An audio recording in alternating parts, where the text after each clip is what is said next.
Good afternoon, all. My name is Talha Köse. I'm the director of SETA Brussels office.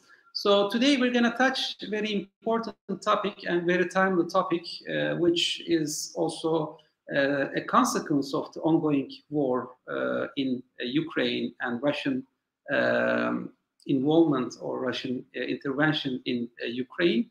And of course, this issue has broader regional and global ramifications. So one thing that is very clear is that whatever the consequence of this war or invasion, it will have a long-lasting impact in security architecture of Europe.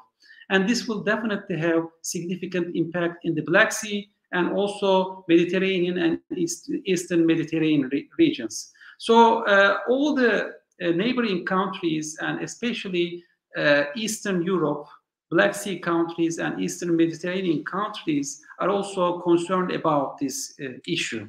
So what we're going to do today, especially to neighbors in the Aegean and also significant counterparts in NATO, as well as actors in the Mediterranean, Turkey and Greece, this current crisis provides some significant risks for both countries, as well as some opportunities probably for cooperation.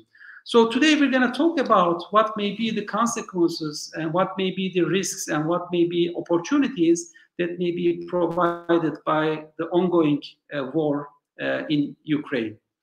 So we have two very distinguished guests who are experts in Turkish-Greek relations and broader Eastern Mediterranean issues. So our first speaker is Zuhal Mert Uzuner. She's an associate professor at Marmara University.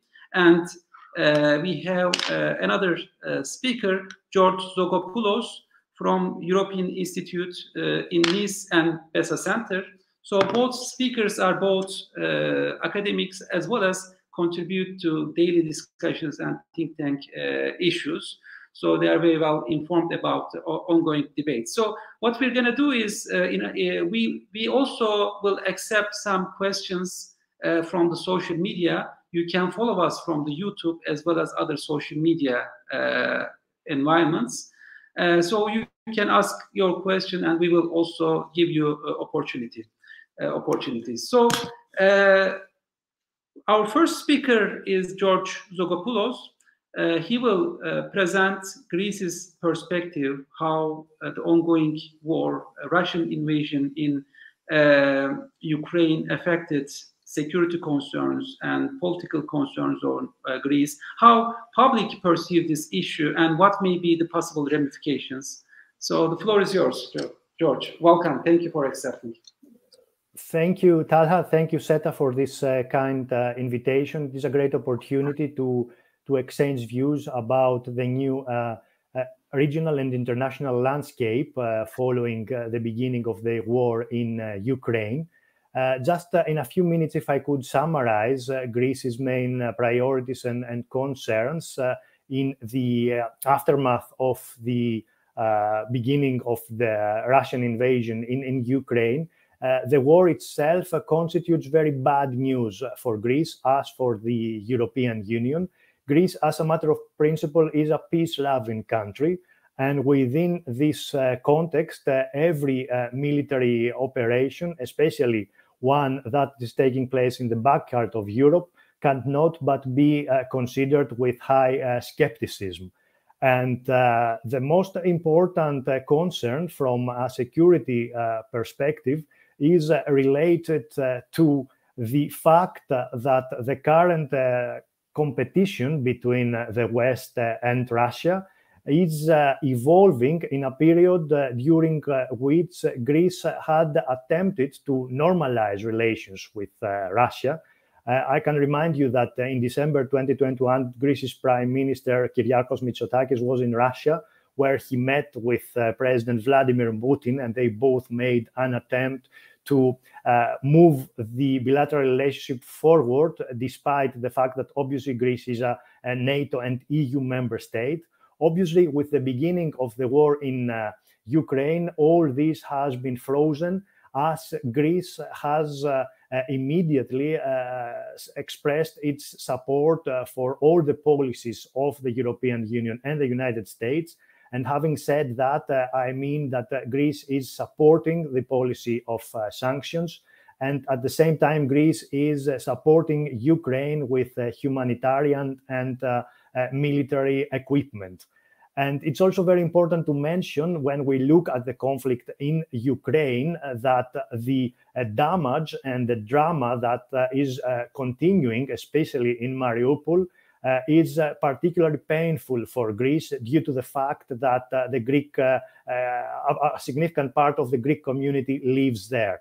And having said that, I want to repeat Greece's main position that this war is, on the one hand, very bad news. On the other hand, an opportunity for the country to reposition itself in the international and regional map as a close partner of both the European Union and the United States. So Greek-American relations are continuing on this base. So it is important to mention that the United States is valuing Greece's role, especially following the beginning of the war, with the recent investment that has been made in the northern part of Alexandroupolis, but also beyond this, on the grounds of the excellent status of Greek-American relations in the last years.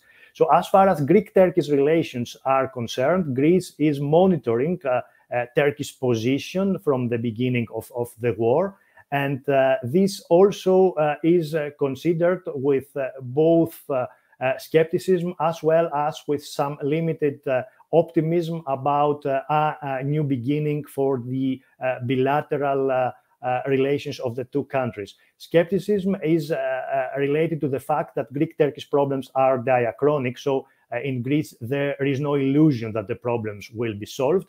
At the same time, it is a good chance for the two sides as NATO member states to look for synergies in order to render the southeastern flank or the southern flank of NATO stronger against the new threats and the risks which are existing.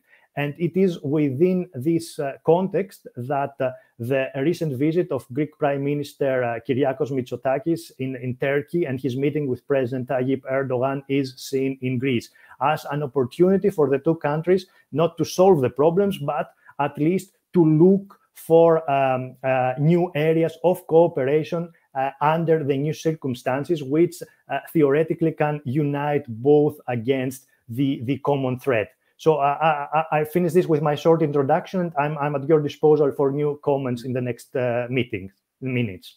Okay, thank you very much for this brief introduction. I will definitely have a couple of other questions, but I'm going to turn to now Zuhal Mert Uzuner for her also perspective. So Zuhal, you know, Turkey is surrounded by difficult and challenging conflicts, especially in the MENA region, and we have been experiencing some of the consequences of these. And of course, I mean, the debates and issues in Black Sea was sidelined for a while. But how do you think this current crisis will affect security perspective of Turkey, and how this will change the relations with probably, NATO and EU member countries? Thank you, first of all, for your invitation. It's a nice opportunity to discuss the latest developments. I think, as you mentioned before, there is a difficult geography of Turkey. It had been like this since long, let's say the years. That's why Turkey is used to have a kind of capacity to manage this difficulty. And this latest development in Ukraine is one of them. It was very negative from the Turkish perspective. Since the beginning, Turkey is very active about to stop this hot conflict. From that perspective, we can say that Turkey was trying to keep its ties with Ukraine and Russia, and both countries were defined as friendly countries. And when you look at economic ties, defense the industry, the other, let's say, the aspects of the economy, the Turkish economy had a close tie with these two countries. That's why Turkey did not want to have this the conflict actually in this region, especially in the Black Sea region. But after its emergence, we can underline that Turkey, as a NATO member, supported, of course, the Ukraine. Why? Because at the end, it was against territorial integrity of a country, and Turkey, as this is a part of Turkish foreign policy, Turkey became always against such kind of aggressions outside of international law. That's why Turkey supported Ukraine in this matter. But on the other side, Turkey had a different perspective, not to go very harsh sanctions. If everybody tends to apply this harsh sanctions, what and through which mechanisms there will be a kind of negotiation. This was the key topic. Turkey wants stability in its region. That's why Turkey opened the doors and all the capabilities to the sides. Especially we see Turkish diplomacy in the floor, and Turkey invited both sides to Ankara, to Istanbul, to Antalya Diplomacy Forum, as you know. Before these happenings, Turkey had some other problems, especially we had several disagreements with United States. And we see that after the emergence of this hot conflict, Turkey as a NATO member and as a part of this, the southeastern flank of NATO, again took a kind of sympathy and support. And we see later this F-16 jets, some other, let's say, the technological support for the defense capacity of Turkey came into table. This is something positive. And also another important point, Turkey find the opportunities to discuss again NATO's role in this region. And Turkey has also the important role about controlling straits. The Turkey applied Montreux Convention in a proper way by not provoking sides. But as we mentioned before, Turkey has a very important and very the risky geography. When we look around Turkey, we can see that Russia is not only a northern neighbor. We can see Russian existence in other regions of Turkish foreign policy activities, we can say. So Turkey wanted to kind of create a kind of balance in this, the foreign policy initiatives. But on the base of values, we need to underline that Turkey is not a neutral country from that perspective. Turkey, is giving support to Ukraine with this, the technological the capacity. But of course, it was before this, let's say, the hot conflict, the latest hot conflict. But we need to underline that this disagreement started in 2015, not today, but in between this 2015 and today, you can see that this cooperation continued. So another very important point, Turkey as a NATO member wanted to protect this, let's say, the value-based position about territorial integrity of a country. Turkey underlines again and again the rejection of the recognition of this, the Crimea and the other regions, annexation of other regions. So from that perspective, Turkey sees that this hot conflict is a kind of threat for regional stability, and there must be a kind of solution. And as a regional actor, Turkey has a potential to help both sides. Thank you. Thank you for this brief introduction. So as we see, the main concern in the beginning for Turkey is predominantly an economic, but I think in the coming days we will also face with the geopolitical consequences. So I would like to turn to George. I mean, as Turkish society, we try to understand Greece's position. I mean, Greece has strong relations, historical, cultural relations with both Russia and Ukraine. And of course, as you mentioned, this event will strengthen the ties with US, and also with the EU. So what is your perspective on this? I mean, how did this, Greek society perceive the ongoing transformation? And is there a concern about long-term consequences of this crisis? And will there be a balance? Of course, the current government in Russia take this decision, but is there a concern about long-term tension with relations with Russia? What is Greek society thinking about the consequence of this crisis? Well, to start with, the image of Russia in Greece has been traditionally positive, and the main reason is culture, as well as the role of the church and obviously history.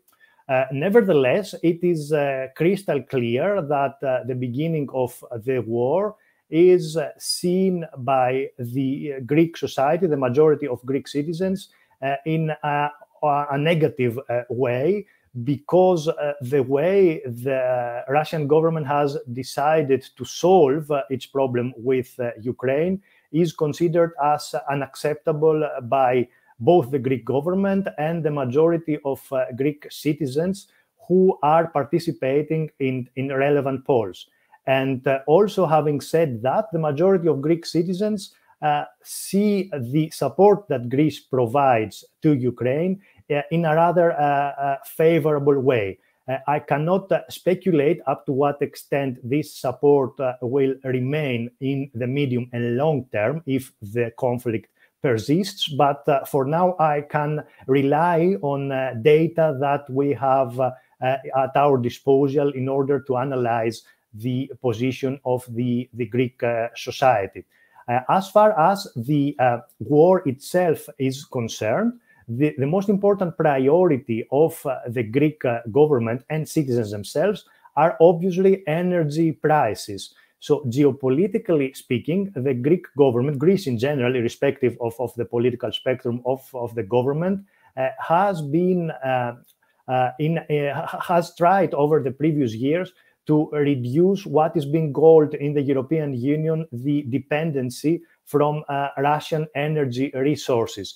This is an ongoing process which had started before the war, and obviously the war itself makes this effort of Greece to intensify, because Greece is looking for alternative resources on the basis of LNG terminals, which are existing in Greece, and they are quite successful and already operational, as well as on the basis of pipelines, which are also operating. And in that regard, we can mention a very good example of Greek-Turkish cooperation, which is the so-called TAP pipeline that is passing through the territory of Turkey with the TANAP branch, and then is linked to Greece, and from Greece to Albania and Italy, bringing to Europe natural gas from Azerbaijan. I mention this because it is a tendency to focus on Greek-Turkish problems, but not to focus on aspects of cooperation. I believe this is an excellent paradigm that the two countries can work together in bringing natural gas from non-Russian sources to the European Union. As far as the society is concerned, however, the society and Greek citizens themselves are very much interested in the prices and the fact that prices are going up, which is for the society a serious problem. So having said that, it is very interesting to see how the pain of the sanctions for ordinary citizens will be evaluated in the medium and in the long term, because for now the war is persisting for 8 weeks, and it is still bearable for Greek citizens, despite the high prices, to support that kind of European policies, the policy of sanctions against Russia. But we have to reconsider and re-examine if the war persists. So having said that, once again, I want to repeat the very basic point that Greece is attempting to show both to Europe and the United States that it is a critical and reliable partner which is sharing the values of the West in a very difficult period, and it is looking at the war as a destabilizing event, which is causing problems not only to the Ukrainian people, which are suffering, but also to the values of both Europe and the United States, meaning democracy. Mm-hmm. I have a sequence question. I mean, during the 2008 economic crisis, there was huge skepticism about EU's role, in stabilizing Greek economy. So, do you think this skepticism has been, overcome? And do you think there is stronger trust among Greek society and institutions to both NATO and EU institutions? What is your take on this? Yeah, this is a very good question, and thank you for asking this. The years of the economic crisis were very difficult and painful for all Greek citizens, among others for young Greek citizens who were in need to pay for a crisis they were not responsible for. So it was a natural consequence for people who had to suffer by austerity measures and painful reforms to put the blame both on politicians as well as on the creditors of Greece, both the European Union and the International Monetary Fund, for continuing and insisting on a policy which was relying rather on austerity than on giving a growth perspective to the society itself. After 2015, however, when the Greek economy started to normalize, then the image of the European Union did improve in Greece indeed. So the current situation we are observing finds the majority of Greek citizens supporting European integration and even deeper European integration, meaning the taking of steps toward a fiscal union and a political union. However, as it is happening also in other EU member states, Greek citizens are not particularly happy with the current modus operandi of the European Union. This does not mean that Greek citizens are Eurosceptic. It means that Greek citizens want further integration, but they do not necessarily see the European Union and its policies taking the direction that they are hoping for, especially towards common prosperity for all member states and for citizens of the European Union, especially young citizens. Zuhal, as you know, there was a skepticism about EU and NATO, especially after the failed coup in 2016 in Turkey. And some analysts also mentioned that Turkey is getting closer to Russia, and Turkey is in search for alternatives. So what do you think? What may be the consequence of this current Russian invasion on Ukraine? So how Turkish society in the beginning has a more balanced approach, but it seems that for the time being, because of the humanitarian issues, it's getting more skeptical about role. So how do you think this current crisis will have impact in Turkey's relations with both West as well as with Russia? What is your assessment on this? We have a nice public polls to see this, let's say, the friend and foe conception in societies. And I remember in the last weeks, there was the conference explaining the results of a public poll. All the questions and let's say that the application of this research was before this hot conflict emerged in Ukraine. That's why they say that they didn't change the questions and content, but the result is so interesting. The most important enemy, negative actor for Turkey was considered United States, and at the second let's say the level we see Russia. That's why I need to let's say refer maybe we have some reactions in public opinion related with very contemporary developments, but there is also the historical depth of these developments. Russia, has always relations with Turkey, and some of these, let's say, relations were not remembered as very positive. And as a powerful actor in our geography, with some aggressive, let's say, the tendencies, were not so much welcomed in Turkish public opinion too. That's why I think these last developments will be evaluated in Turkish public opinion as negative. And Turkey does not want the rise of Turkish influence around its border. That's why I think that the Turkish people will be much more negative in the contemporary days. But we may refer some other important things related with this issue. The friendship is not only related with let's say, the good feelings. You need sometimes this partnership and cooperation. Turkey has a very realistic and rational foreign policy about relations with Russia. Turkey, does not agree with many issues in Syria and in other geographies with Russia. So we can see that there is an effort of Turkish foreign policy to balance, create a kind of, let's say, the way to find out some positive agenda topics. And for that perspective, Turkey managed to do that with Russia. That's why I need to underline that Turkey needs at least a basic level, good relations with Russia. But it's not about Russia only. As I mentioned before, it was the same for Iran, if you remember. When there is the high level of, let's say, the reactions against the Iranian nuclear program, Turkey was also so sensitive about these matters, because at the end, if something happens around your border, you can be under influence of that. And it is a kind of barrier against your regional cooperation and projects.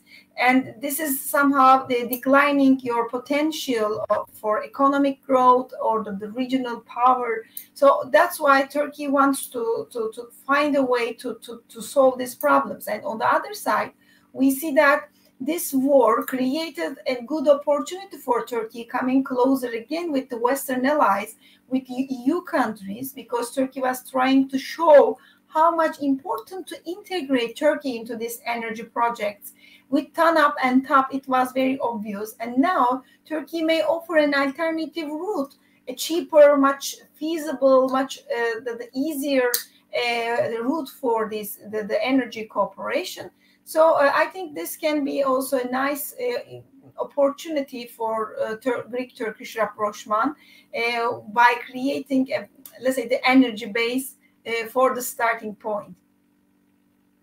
I mean, yes, I mean, there is this vast skepticism in the past couple of years, but I think there is also return to recognition of the significance of the ties with Western counterparts, especially on certain issues. But do you think, I mean, there are also some efforts from Washington to deal with security issues. So do you think this may bring broader cooperation between Turkey and neighboring countries? I mean, do you see a potential, or do you think, because Turkey has, for the last several years, has been considered as like a lonely actor. So do you think this isolation or loneliness will change in the coming period? Actually, this was unnatural. Now we can turn back again the natural cooperation atmosphere. Why I say natural? Because Turkey is an EU candidate country. Turkey is a NATO member country. Turkey has many ties with the Western allies, and about this energy, about immigration, about other matters. Okay, there can be some disagreements, but at the end, there is a huge cooperation between Turkey and the neighboring countries. That's why Turkey has this potential to offer and this cooperation is natural. This geography somehow insists this cooperation.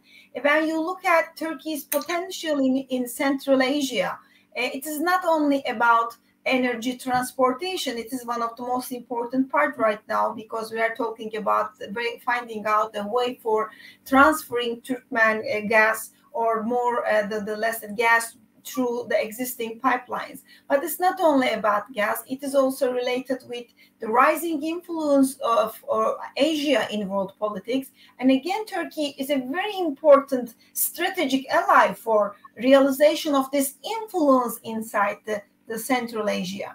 And about the Karabakh matter, about the other, let's say, the regional issues, you can see that on the one side, there are some disagreements with the Western allies, especially with USA. I see always the opportunity for creation of a cooperation with Turkey. And as I mentioned before, these historical things, the memories, and the state, the habits push Turkey somehow to this cooperation. Turkey is still have a very huge intention to have a good relationship and alliance cooperation with the West, and for that purpose, I think this let's say the perception in Turkey about West and the perception about Turkey in the West will somehow change, and it will promote more this cooperation. Thank you. So, George, I have also a question to you.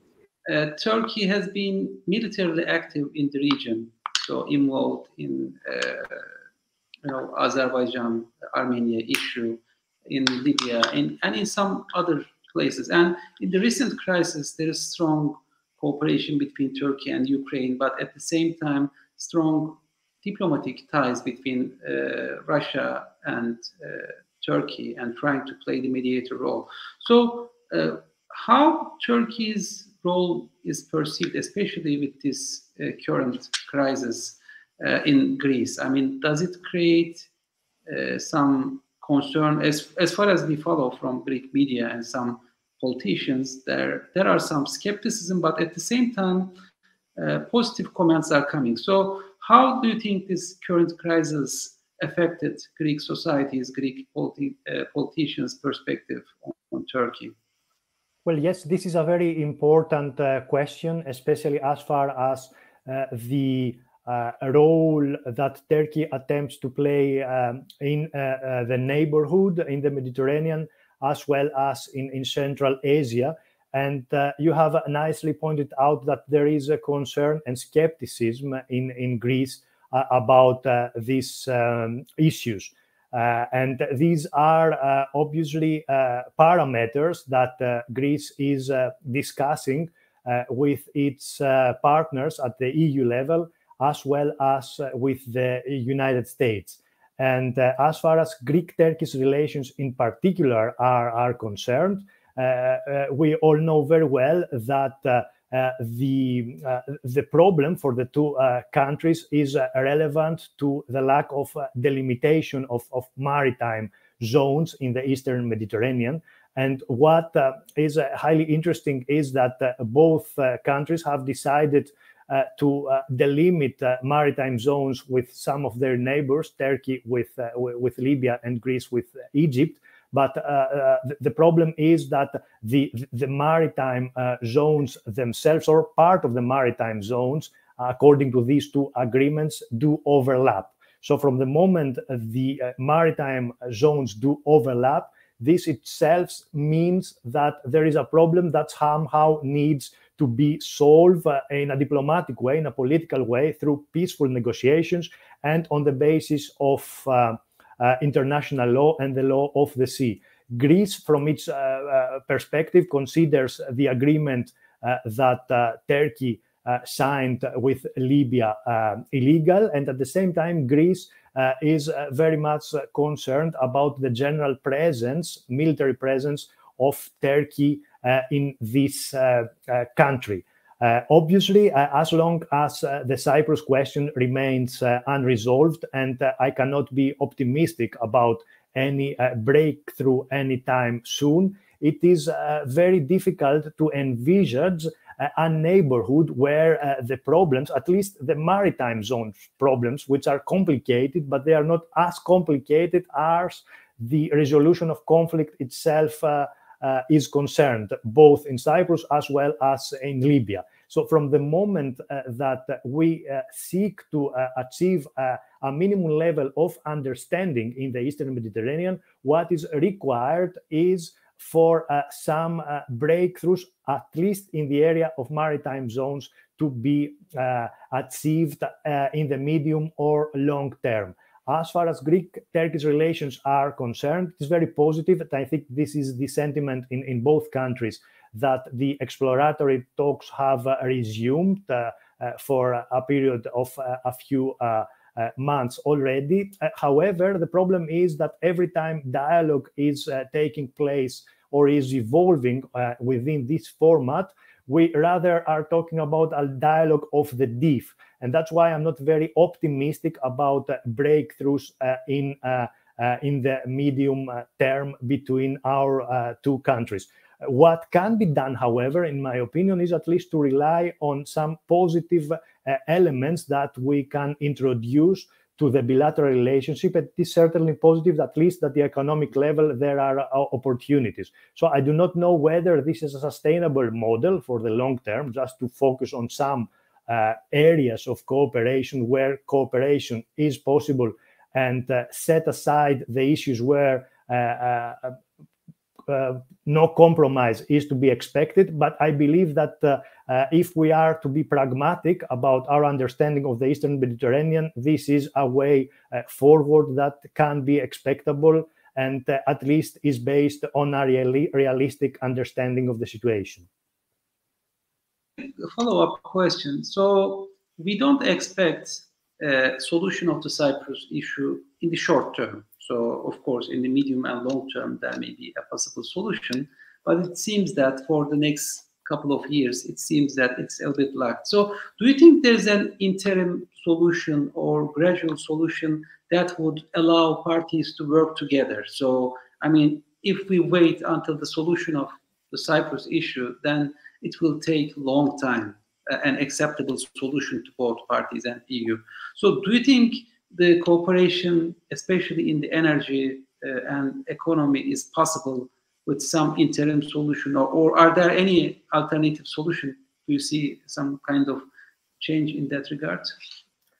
Well, in my opinion, the EU idea for a multilateral dialogue for the future of the Eastern Mediterranean seems to be quite promising and ambitious in bringing different sides together to discuss about some issues. And actually, this was the main logic of a recent publication I edited with the participation of Zuhal, among other excellent scholars, because the purpose was really to see whether it would be possible, at least at the level 2 of diplomacy, the track 2 of diplomacy, to find a common agenda where countries can work together, for example, on migration or on economic cooperation, as well as green energy. I wouldn't talk about geopolitics and energy due to the fact that the Cyprus question has not been resolved, but I would be able to talk about possibilities in order for joint projects on solar or wind energy among several countries in the Mediterranean, not just Greece and Turkey. There are so many other countries which could be part of relevant arrangements, including Egypt and Israel, for example. Obviously, the continuation of the civil wars in both Syria and Libya are not good news towards the implementation of an agenda for an EU-led multilateral dialogue. Nevertheless, it seems to me a good idea, at least if we want to have a positive agenda. If we only are about on focusing and concentrating on the problems, then obviously we cannot be optimistic about the future. The more the sides talk to each other, the better it will be, at least to understand, to achieve a minimum level of understanding, which is what we are requiring in the Mediterranean from all perspectives, not just from the perspective of Greece and Turkey. I believe all the countries in the Mediterranean, both EU and non-EU member states, are interested in common peace and prosperity. Thank you. So, Zuhal, as you know, this East Med pipeline project is on Turkey because Turkey was feeling that Turkey was excluded from the project. So now that it seems that the project is seen unrealistic, but there are also motivations to generate further cooperation in the region. So how do you think this will affect Turkey's position? And is Turkey more likely to cooperate? As we know, there are some positive steps in Turkish-Israeli, Turkish-Egyptian relations, and also ongoing dialogue, at least with Greek side. So do you think Turkey is more willing to engage cooperation in this regard, or are there realistic cooperation opportunities and projects, especially in the energy? Yes, we can say that this the new atmosphere may promote Turkey's position, because you know, Turkey and Israel tries to fix up the relations, and we had a very high level meeting in the last days. So that shows that this regional difficulties and disagreements between Turkey, Egypt, Israel. So if this can happen, we can see much better atmosphere for a multilateral, let's say, negotiation in this region. There is no any other alternative, I think, if there is no multilateralism. So the alternative is always exclusive approaches. So that is not satisfying some actors. That is the result is the problem and conflict. That's why these developments are so positive. So I think that Turkey, especially after the failure of East Med project because of the feasibility, maybe we may discuss how it is failed. Is it failed? Maybe since the beginning there were several problems. We may discuss that too. The alternatives are in discussion, not only Greece and Turkey. We can see other countries are also talking about being a route for energy. So when we look at the latest developments, LNG is at the first, let's say, of the list of alternative ways of transfer of energy. Another one is this pipeline project. How much it is feasible, how much it is demanded is also another matter, but it is an alternative because of the existence of TANAP. But the experts about energy is talking about some technical details. You know, all, let's say, the resources are not in the same features. I mean, you cannot transfer everything in one channel. So that's why it needs a different, let's say, investment. But how much it needs support, financial support, and who will support this, let's say, this construction of alternative routes? These are important questions. And I remember the role of United States. You know, US and NATO plays very important role, especially about Greek-Turkish relations. When there is a hot conflict and everybody turns back to United States, let's do something to stop this, let's say, the disagreement. I remember EMEA crisis. I remember US role in Cyprus.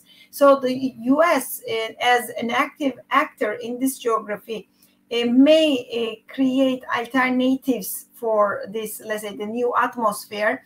I mean, US is not a kind of actor staying silent and watching and keeping sides together. I mean, US may be a mediator by creation of alternative plans for the regional countries. For such a project, there is need for a powerful actor intervention, so that can create a kind of promotion of coming together. But I agree with George about Cyprus question, that now there is a deadlock. And I don't mean by saying the third actors and the powerful actors, EU, because EU is not also a a neutral actor. We need to underline that.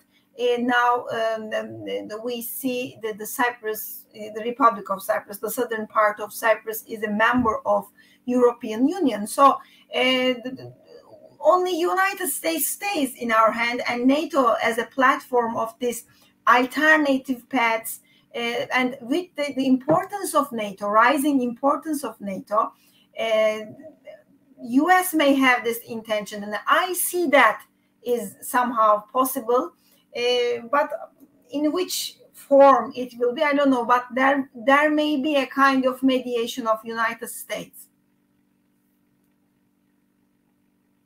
Hopefully there will be a better momentum in Turkish-US relations as an outcome of this, and this may also affect positively Turkish-Greek relations. So my last set of questions, it's a very interesting and engaging discussion.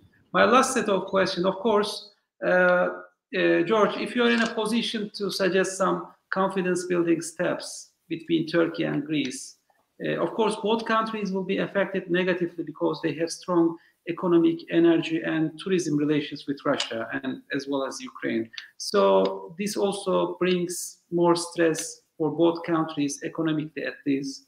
So what do you think, what kind of confidence-building steps should be taken from Ankara or from Athens to stimulate this cooperation, or at least better dialogue and understanding? This is a very important question, and also I forgot to mention this before. One of the key elements that have made Greece and Turkey at least to restart a type of dialogue following the crisis of 2020 includes confidence-building measures at the highest level. And it is very important also to mention that even in times of crisis, it's particularly significant to keep dialogues of communication open at the highest political level. So the confidence-building measures, the fact that there are discussions perhaps for the council, the highest political council between the two sides to resume talks in the future, as well as the fact that there are talks also to open additional communication channels among key assistants of the leaders of the countries, are very, very good news, because we are aware from history that it's difficult to hope for a breakthrough, but it's also wise for the two sides, learning from history, to keep this dialogue open and to keep the channels of communication open, especially in difficult times. To be honest and pragmatic, I think that the 2020 crisis in the Eastern Mediterranean poisoned the public opinion in both countries. And this is particularly negative for us in hoping for better times to come. Nevertheless, this is a reality, and what we can do is to elaborate on the existing reality and look for solutions. And in my opinion, the role of the younger generation is particularly significant, because if the momentum of 2020 was about to continue, then it would be disastrous in our hope to achieve a minimum level of understanding in a spirit of common prosperity and peace. So the more the two countries are engaging in common projects, either under the umbrella of the EU or under the umbrella of NATO, the better it will be for stability, prosperity, and peace in the neighborhood. And there are projects that can be proposed, including with the involvement of journalists. There are track to diplomacy projects where journalists from the one or the other side are talking to each other in order to better understand each other. There are students from both Greece and Turkey who are participating in joint conferences and workshops about the Mediterranean, about the role of NATO, and so on. All this will play a very positive and creative role, again, in a spirit of common prosperity and peace. We don't have to have illusions about breakthroughs, but it's very important to look for potential areas of cooperation, because this is the neighborhood. Greece and Turkey will be neighbors forever, and therefore they will need to work together, at least in the areas where this is possible. Thank you. Zuhal Hocam, what are your suggestions on this? We occasionally talk about this, but what do you suggest? I think George has right about the importance of this public opinion because after the bombardment of very negative things, maybe the long more than 1 year, so people are so much sensitive. I'm sure George is also familiar with the public polls results and the threat perception. This is so important because if there's a high level of threat perception, it is really difficult for the politicians for making let's say that some arrangements, some meetings. So at the end, these are not so easy progresses.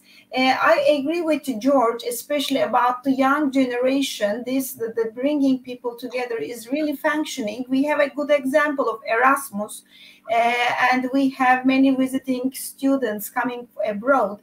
And as a result of this, the communication, you may see the real result. About the confidence building measures, I want to underline something important because in the previous era, confidence building measures were mostly about military matters. When you are planning to make an exercise, just inform like this. When you are planning to do that, do this first. This kind of, let's say, the list of priorities exists in this confidence building measures. So that's why maybe we may have alternative mechanisms, and not only in EU like Erasmus. We may create alternative annual conferences and meetings, bringing people together for the Eastern Mediterranean region I'm talking about. This will help you. I believe the healing impact of the region, not only the bilateral relations. In a region, we may have much better conducts.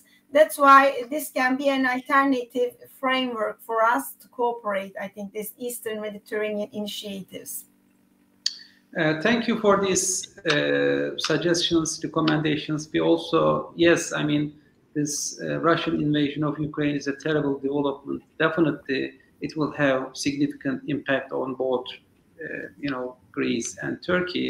Hopefully, something good, especially about this, may come to bring two neighboring countries closer to each other. So you made really interesting analysis and recommendations. So thanks for all these contributions. I think this debate will continue in the coming weeks as well.